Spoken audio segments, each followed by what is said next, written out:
How's it going, everybody? Welcome back to another video of Forza Horizon 5. Today, guys, I have a 1970 Chevrolet El Camino Super Sport 545. And this truck, this car turned truck, is amazing. I love driving it. It has so much horsepower. You guys will see in the very next, once we start tinkering with it and taking it out the track. I'll give you guys some information based on what this car is and what it is been built for. But without further ado, let's just get into this video so you guys can learn a bit more of the Chevelle. The El Camino. Sorry, because the El Camino and the Chevelle look very similar. But anyway, let's get into the video. Enjoy, guys.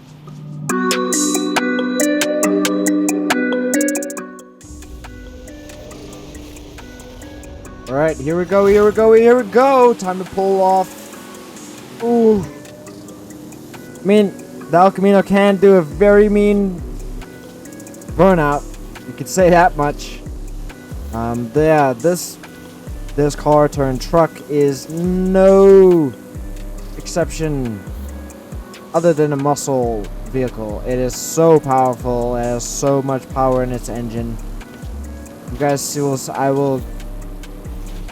I was thinking about once when we're doing the build, I can just give you guys a bit of slight information about the vehicles that we are kind of customizing and putting together, just so you guys can have a bit of information for yourselves and you guys can learn about cars.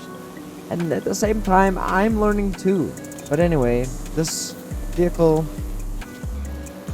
yeah, we're gonna call it vehicle from now on because I don't know what to call it. Truck, car, anything. It's just a vehicle, and it's just a lovely vehicle, and it is a muscle vehicle. It definitely 100% can outpower most vehicles in a race. Generally, the people that I'm going against here. He's in an Impala, old Impala. I'll do a video on that and do it it's usually a vehicle that's selected generally towards Impalas. It was more of a car like olden days, like Tupac days and stuff like that. That's cars that they drove, like those olden day Impalas. It's a Chevy too, so Chevy has great cars, by the way. I definitely will not doubt that Chevy has probably one of the best lineups for cars, and the way that their cars are built, it's definitely, they've been doing a good job. I could say that much. Anyway, we're gonna close up this race. Just love the power that sits behind these wheels, and I definitely think that this vehicle is way up on the spectrum of one of the most powerful muscle cars out there. I definitely think so. And yeah, just the top end is not that very fast. Top speed, getting from 0 to 60, like we're already hitting 120 miles an hour. It's pretty good. 130, I think it pretty much tops out, could probably definitely top out at like 140,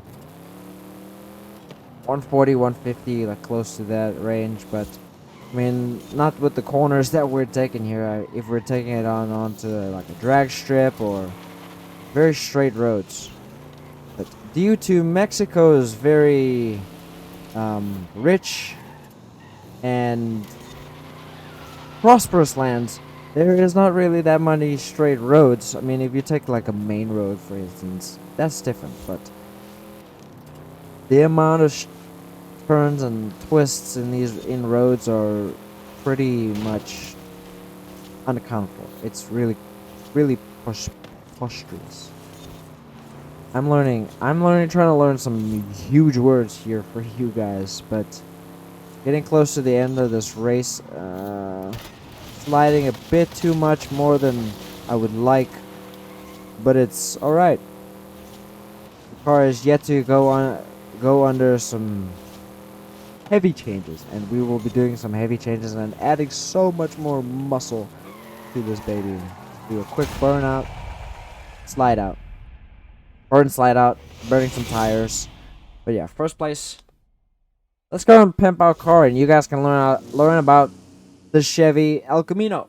At first, Chevrolet sold the El Camino as a light workhorse, which is why they didn't bother to offer the Chevelle's more feistier engine inside of this great piece of mechanism, because of the workload that it was going to be doing, hauling stuff back and forth. But as the years rolled by and Ford upped the anti-performance wise with their Falcon-based Ranchero, Chevy had to rise to the occasion. Obviously, the muscle car craze was also starting to bloom by the time the third generation El Camino dropped in 1968. So 1 year later, the Super Sport version with the 6.5 liter V8 became available. At the time, El Caminos ranged between 18,000 to about 33,000, and they sit about, to nowadays, they sit about 25,000 to about 40,000. The El Camino, although, is a little bit special. This engine, it comes with a 427 7-liter engine. The 427 was most often found under the hood of high-performance Corvettes and Camaros. In 1970, only the Corvette ZL1 was available with the 427 big block engine. Nowadays, the El Camino used to range from a 3.8 liter inline 6 all the way to a chunky 4.7 V8. The standard engines turned out a power range of 195 horsepower to about 300 horsepower. Also, one main feature is that the front end is practically identical to that of a 1970 Chevrolet Chevelle. We just love this car. It's crazy, and it is one of the most unique muscle cars out there. Alright, ladies and gentlemen, so we have finished customizing this bad beauty of a car, and yeah, you guys got to learn a bit more of the Chevy El Camino. So did I. Learning a lot of new stuff, and we're gonna continue to be learning about cars, because I mean, who doesn't like to know about cars? I sure do. For one, I sure do. So I hope you guys really enjoyed this episode. We'll definitely see you guys in the next one.